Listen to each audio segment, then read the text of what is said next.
Oh yeah. Hey guys, today I'll be showing another restoration project I've been working on, and this video is for Eric, who owns this really nice Memorymoog. So just going to go over for you, Eric, sure everything's functioning, and for anybody that wants to watch, feel free. I always enjoy you guys watching. This unit got my full typical stuff. I go through everything, replace all common failure components, take care of the problems it had, etc. And it's just a really nice unit now. This was one of the rare exceptions. I got this one in, it actually still powered up, still played. Auto tune still worked, but the voices wouldn't hold very long, and also it had an issue where you turn some knobs and it wouldn't do anything, and it would affect other knobs, that kind of stuff. Not uncommon, I see this quite often. It was just multiplexing issues within the interface, as well as some other stuff in the demugs that was messed up. So basically did that. Also replaced this one pot right here. This was my last one. Luckily I had one left, but the shaft got broken off, and of course the knob was missing. And actually I found this knob on eBay and had to modify it a little bit to make it work on the Memorymoog. It's a different color, unfortunately, but you can see it looks darn near factory. I had to basically grind it down because it's made for a longer shaft. So ground it down, got it where it's set in there real good, and it looks great, functions great, just a different color. So fix that for you, and clean the unit up really good for you. Condition the wood, clean the keys, clean the key contacts.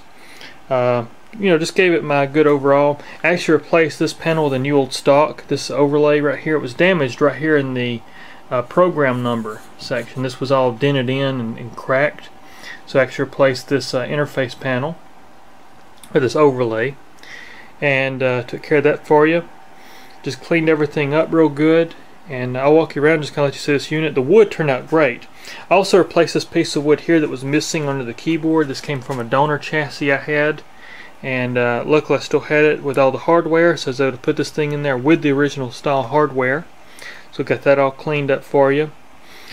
Something else I did this unit too, because it was all mismatched screws, I actually installed furniture inserts. Let's go see if I have one over here to show you guys what it is. Yeah, right here we go. So this is what I use when I actually use these quite often. I never bring this up very often, but this is one of the things I do to the Memorymoogs, is because I use wood screws to hold it together. And they're not horrible. A lot of them still hold together just fine, but on occasion I'll get one in like this where all the screws have been replaced with sheet metal screws or drywall screws or machine screws, you name it. I see it in these things, and basically they don't hold very well because you're still going into wood. So you're basically just stripping out the threading in that wood. So what I do is I install furniture inserts, and what these are, they're little brass inserts, and they allow you to drill. I drill the wood out a little larger and run these in with a drill, and then this gives you actually a common thread like a 632 or 832 thread, and then you can use a nice screw with locking washers and everything to hold it together. And when you have to take this thing apart, you're not actually wearing the threads or wearing the wood out. You're not hollowing out the wood, so it actually makes everything hold together way better. And that's just one of the things I use. It does really well for these things. I can put all new hardware in them. I use all stainless steel hardware, and it's fantastic. So that's one thing I did as well on this unit. I'll see if I got a picture. I might can get a picture of the side here, one of the screws. Yeah, you can kind of see it right there. But I install stainless steel hardware with locking washers and flat washers. That way everything stays nice and tight. Nothing vibrates loose, and that goes all the way around the front, even in this front piece of wood here. So did that for you, and then of course you can see the wood, just how good it looks after the conditioning. This one has a weird little indentation. You can kind of see it on camera. It's actually a physical indentation in the wood that runs all the way across. And it's actually, I thought at first it was just a dry spot, like maybe the wood needed more conditioner, but it's actually a little curve in the wood. So that's kind of interesting. I've never had one with that. But besides that, it looks really good. And of course that's not ugly, it's just kind of there, and you can kind of see it from certain angles. You might can see it better there. There it is. You can kind of see that lip right here. It kind of runs. It's just in the wood. It's just real interesting. But I'll take you around back here. Of course, I'm dragging my cable behind me. My camera battery is dead here. But cleaned everything up here. You know, there's some things I can't do, such as chassis damages. You know, stuff where it's been scraped really hard. You know, nicks and things like that. That's very hard to fix. But I did put all new hardware back here as well. So you got new screws back here that are black, that would have like what came in it. And just cleaned it up real good. Let me bring this one around here. There's your serial number, 2167. And like I say, it's a standard, so you don't have the plus expansion. You don't have the MIDI and all that kind of stuff, which is, I actually like these better. So, but you can see that indentation right there. It shows up in camera a little bit better than it does in person. It looks worse on camera, but just stuff like that that's really hard to fix. But you know, the main thing is it works real well for you. It's going to be very reliable. I rebuilt the power supply as well, so all that's been rebuilt, upgraded. I actually put an upgraded fan in this one as well, so it's got a new fan in it. A little quieter. It's not super quiet, but it's definitely quieter than what came in it. This one here had some bad bearings, so the fan would make some pretty harsh sounds. But anyways, let me go through the voices right quick. I'll show you that all voices work. So first I'll show you that auto tune works. We'll hit auto tune. Takes a few seconds to run. You have to excuse my allergies, guys. This pollen up here is really bad, so I'm kind of fighting my allergies today. So if I sound nasally, there we go, 6 tuned. And now I'm going to do a voice count. So we're actually going to go here. We'll set all this up. We'll start with a sawtooth, and I'm actually going to turn on each oscillator, and we'll start with oscillator 1 only. Open the filter up, and then I'm going to go over here to debug mode. We'll hit C5. That centers these two frequency controls because this was a low frequency here. And then we'll hit C4 enter, and now I'm actually in debug. So we can hit a key, and now you're just going to hear oscillator 1 right now. So this is just oscillator 1, and you'll see it count to the voices.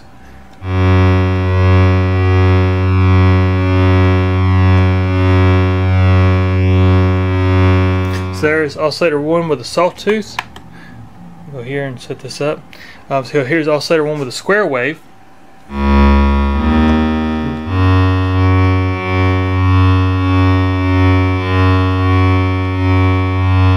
So there's that one. I was trying to get back to the reference note there. And then you got your triangular wave.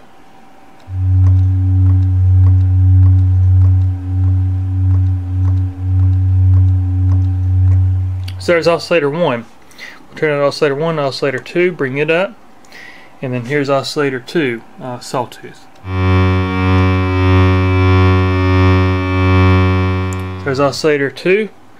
Here's oscillator 2 square. Let me set that up for the right pulse width. So here's oscillator 2. So that's the square wave, and then we got the triangular wave, as you can hear. So there's oscillator 2, and we'll go to oscillator 3. So here's oscillator 3, sawtooth. So there's that one, and then we'll go to square wave, set this up to the same pulse width.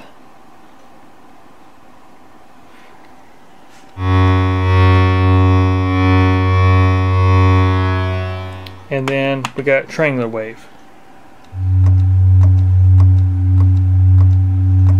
And there's your oscillators. So all oscillators are working. Let me put the camera on the tripod here, and we'll go through some of the sounds here. Give me a second here. Okay, so I'm going to go back out of debug mode, and now we'll actually reset preset 1.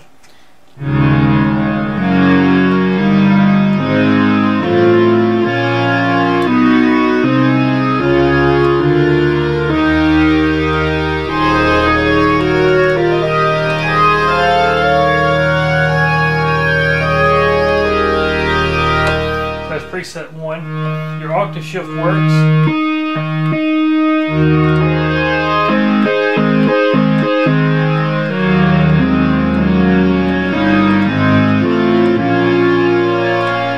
So there's preset 1.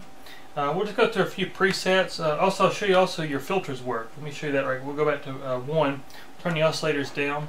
So now this is just going to be just the filters you're going to hear.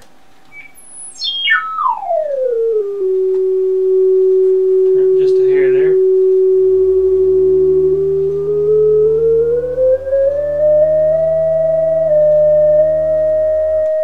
Alright, just reference the oscillator to tune the filter. Fast attack.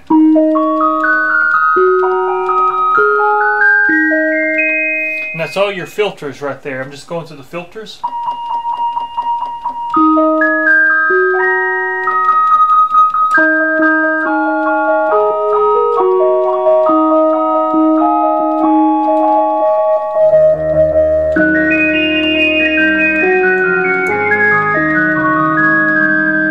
Bring up the oscillator there.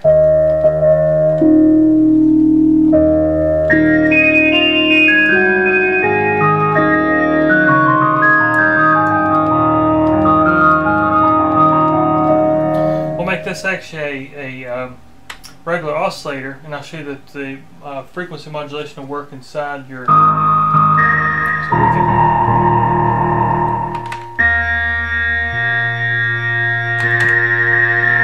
also, you can see that this pot works here.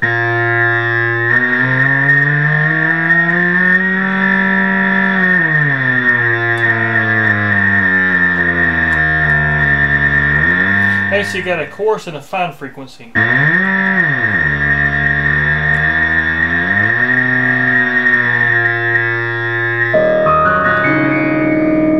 we'll go here, we're going to engage this into the filter.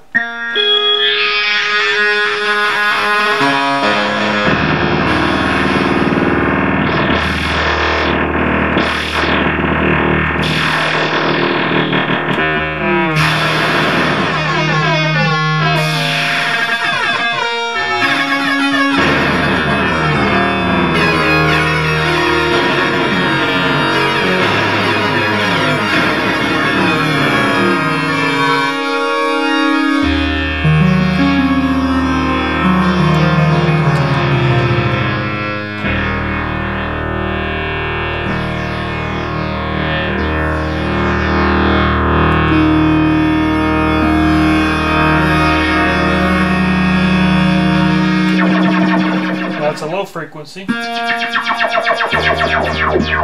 track on the keyboard.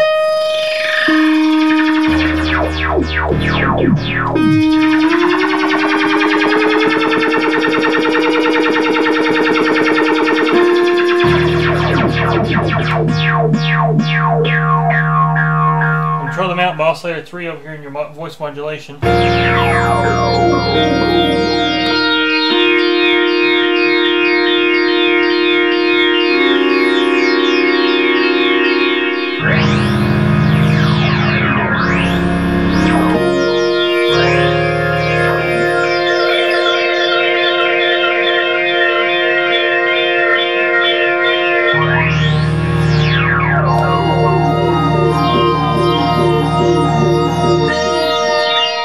Of course, we can change the waveform of this modulation of the filter. And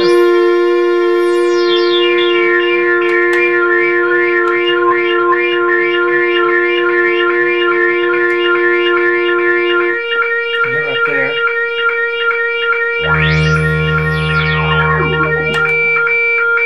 We can change the pulse width of oscillator. It changes the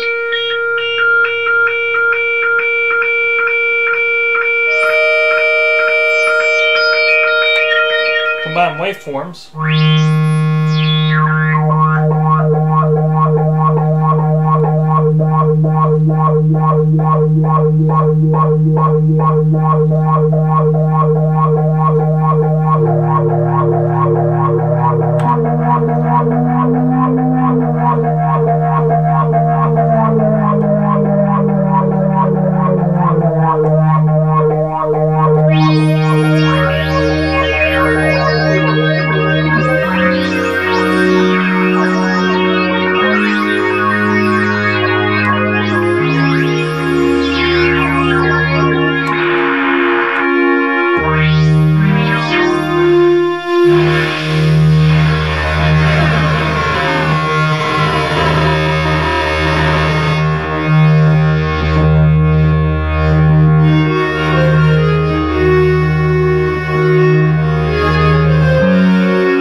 works. So actually change keyboard mode to reset.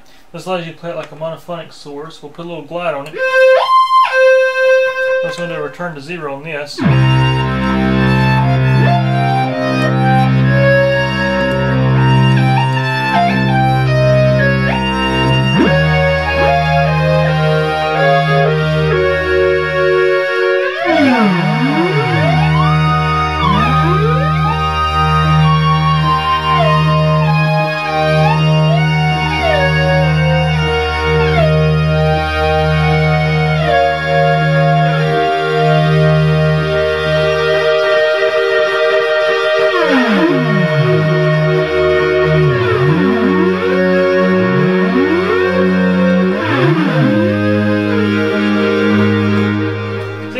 That works with the filter there. And of course I'm jumping ahead a little bit, but just kind of getting a different kind of video. Turn the glide off. This is really handy how that reset, because I can actually make one voice track the keys. If we go to mono mode, you can hear all those voices stacked together.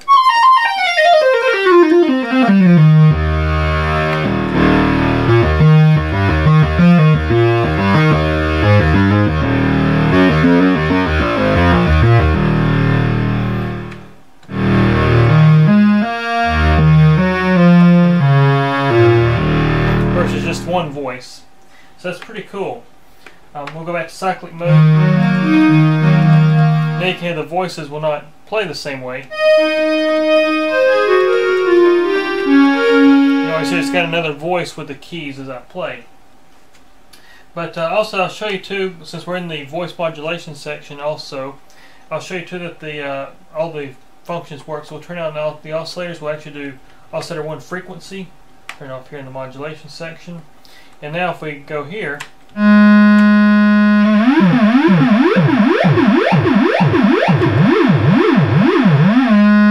hear the modulation of your oscillator 1.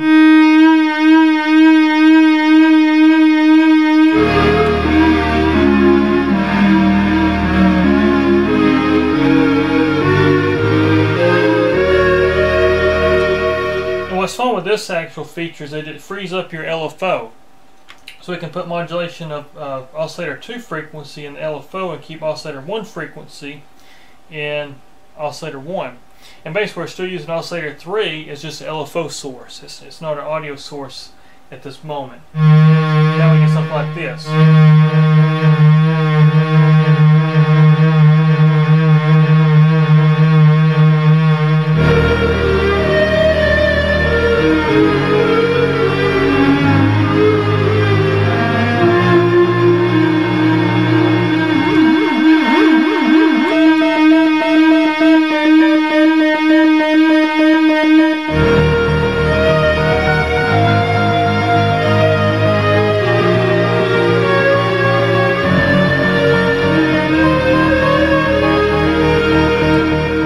We can change the waveform.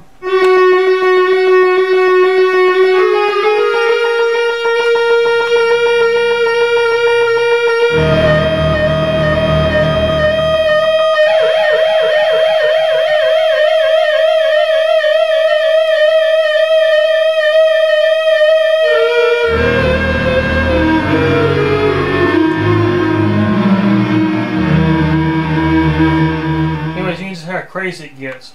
So that's just combining the two LFOs. We'll turn up oscillator 2 here. So I've got everything off in the LFO section. I'll show you that the oscillator 2 frequency works. So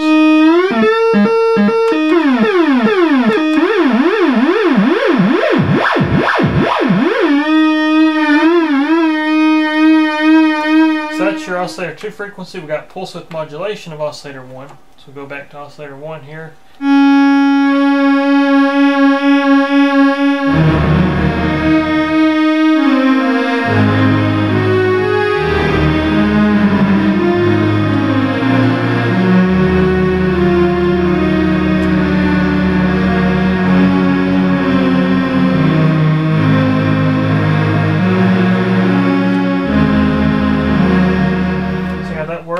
We got oscillator 2 pulse width modulation.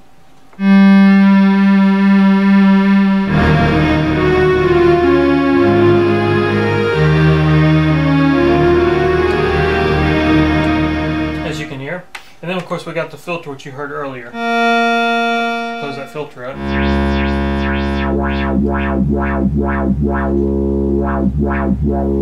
there's the modulation, the voice modulation of Oscillator 3. We've also got filter control, which is really handy. Go back to Oscillator 1, open the filter up.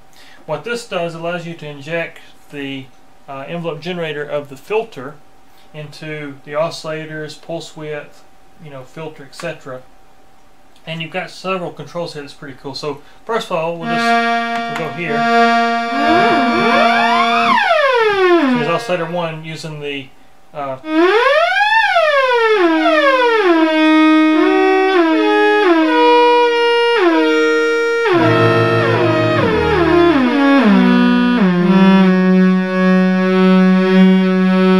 I like to set it where just a little offset. We'll go.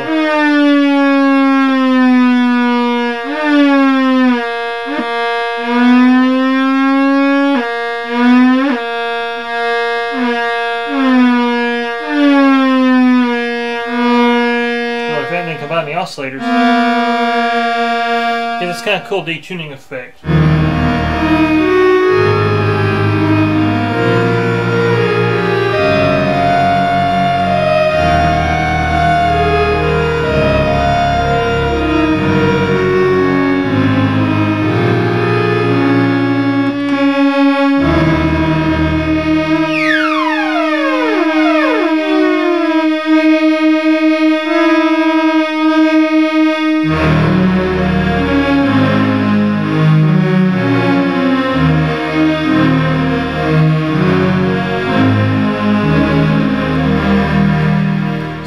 Right there. What you can also do too that's really handy is you can actually use this controlled Oscillator 3 amount.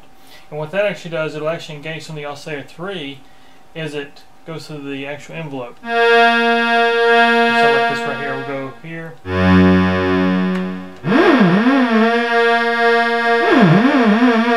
up a little bit. So you actually hear it.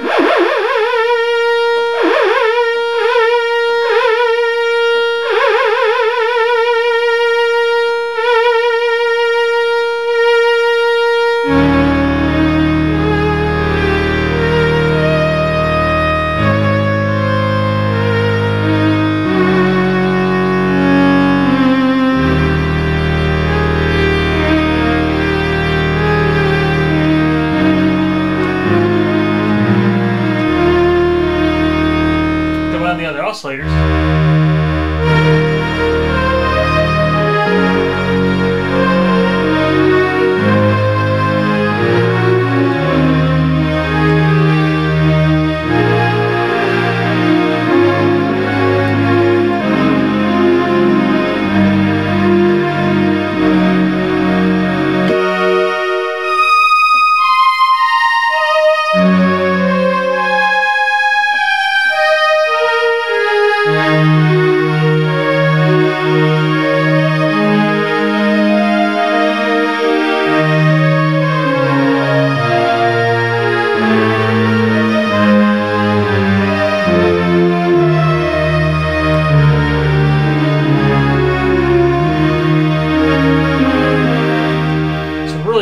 Very musical, as you can hear, and that's just using the controlled Oscillator 3 amount, which actually just engages this knob just a little bit off that envelope.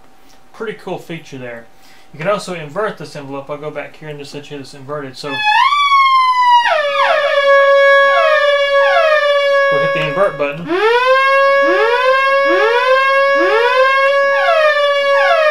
So it actually inverts the envelope the way it follows. So that's really cool. So that's really the voice modulation section. That's what you have offered. Very similar to what you have in the Prophet 5 called the Polymod. Just a lot more advanced in the Memorymoog. A lot more features. So now we'll actually just reset preset 1. So we're back in preset 1.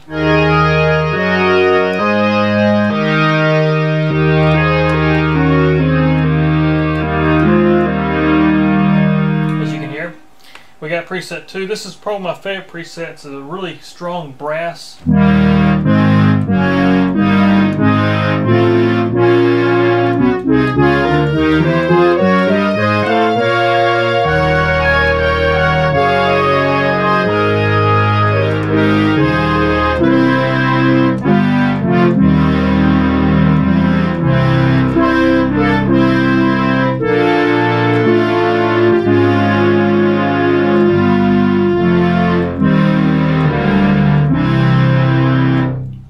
preset. Absolutely one of my favorites.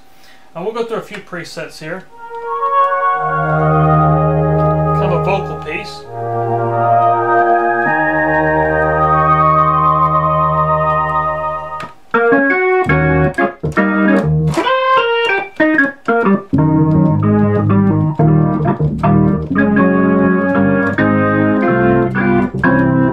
Really nice organ.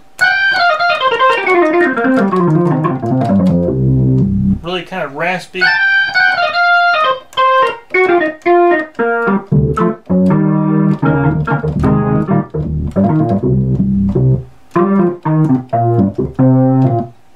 Preset 5.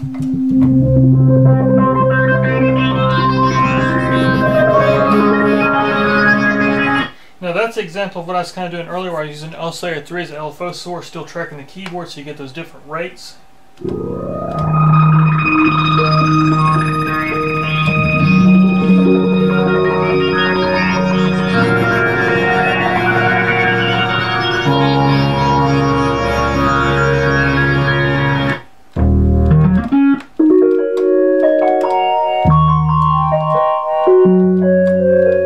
Have a bell tone there.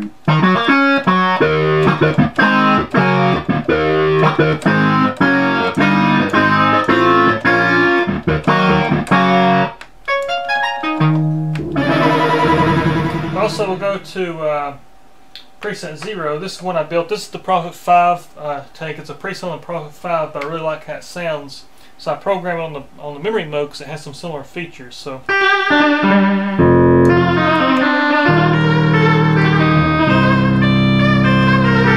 In this example, using the voice modulation was pulse width 2, following the filter. So what happens is it actually cut the pulse width off. We'll turn on the oscillators here so you can hear this. So here's just oscillator 2. You can hear it doesn't come in till later. I'm off the note because I've actually got this envelope going all the way to 0 pulse width. We combine oscillator 1.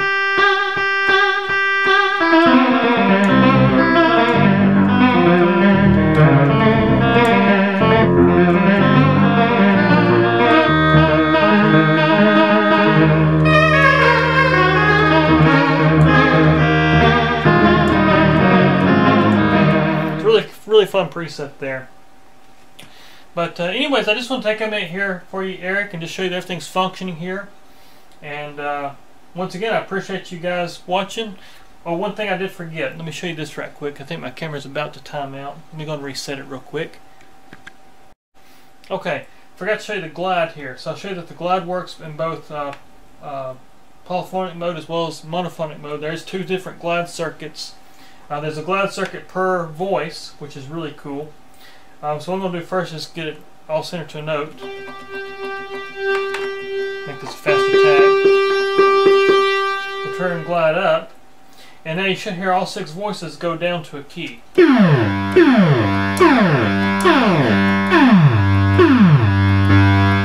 there they are. There's all 6 of the glide circuits. Same thing if we go up a keyboard.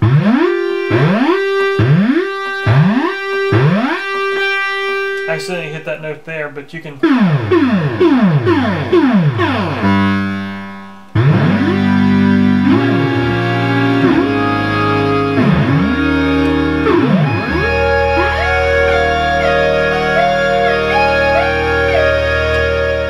And of course, if we go to mono mode, you can hear the single glide. That's all those glides centering, and then it goes into the mono.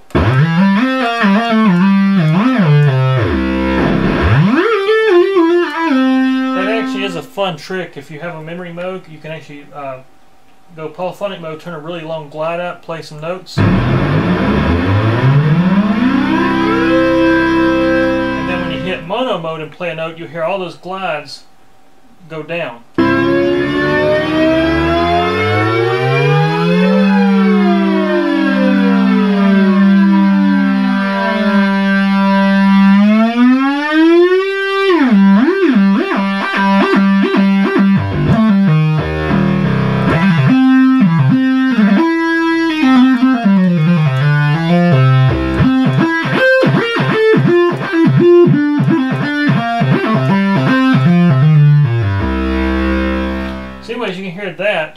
one other thing I forgot to show you too, I just kind of doing this on the whim today. I will show you also that your contour works for your loudness. You've kind of heard your filter contours just through the voice modulation section, but I'm going to show you this real quick. So we'll go here, we've got 0, we don't have anything but a click. We'll bring up the attack.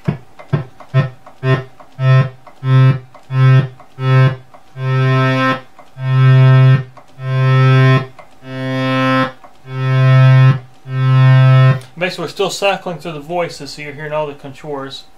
So we'll bring attack back down, just a click, bring a decay up.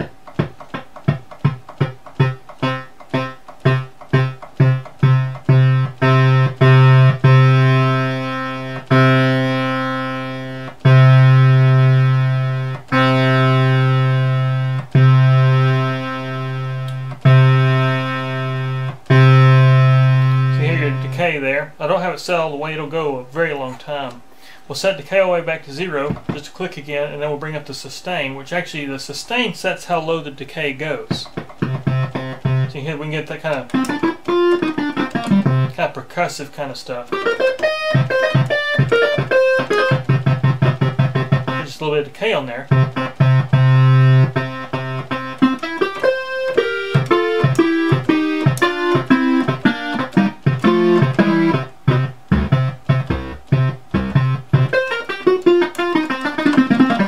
Hear that kind of percussive sound.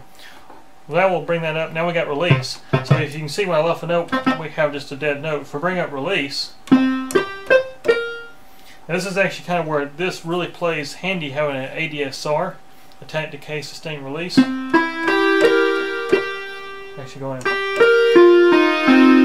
So I've got a release time. If I hold in a note, it's still going to follow the decay. If I let off the note fast, we get the release.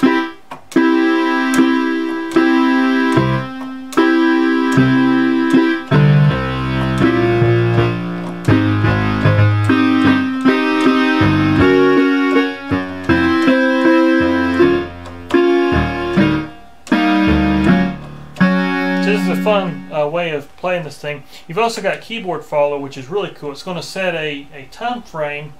Basically, the low notes will have a longer release than the upper notes.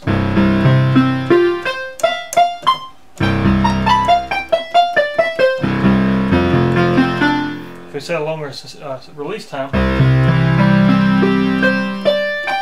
you hit the longer notes down here.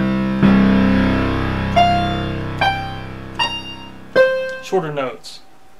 And it kind of works like the strings on the piano when you think about the width of the string and how long they are. Usually your lower notes have a longer release time than your upper notes will.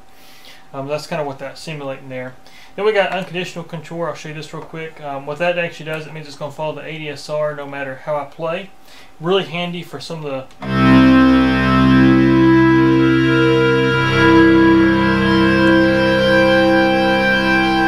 So it's kind of like holding in a note.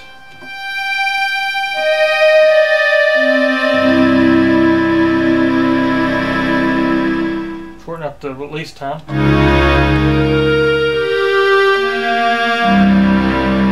So it's actually falling to the ADSR. I don't have to sit there and hold a note to make it follow out the ADSR. So you can actually kind of play it in a really...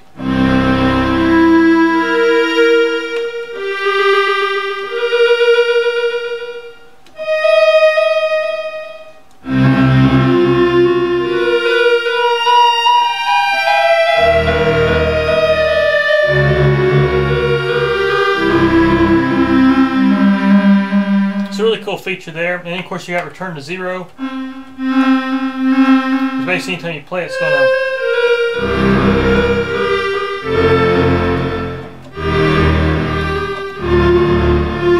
it's really noticeable when you go to reset mode and you have a voice resetting. You can hear it it'll actually reset every time I play the key. Otherwise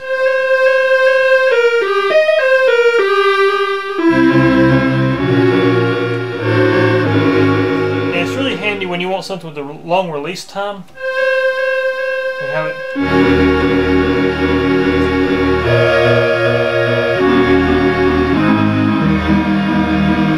You can't hear how it gets muddy. Well, if you hit this and play that,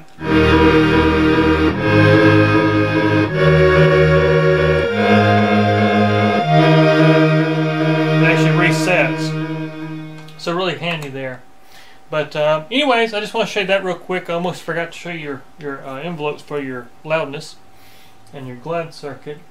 But anyways, Eric, once again, I appreciate it, and I appreciate all you guys that watch my videos. There'll be more to come here very soon. Take care.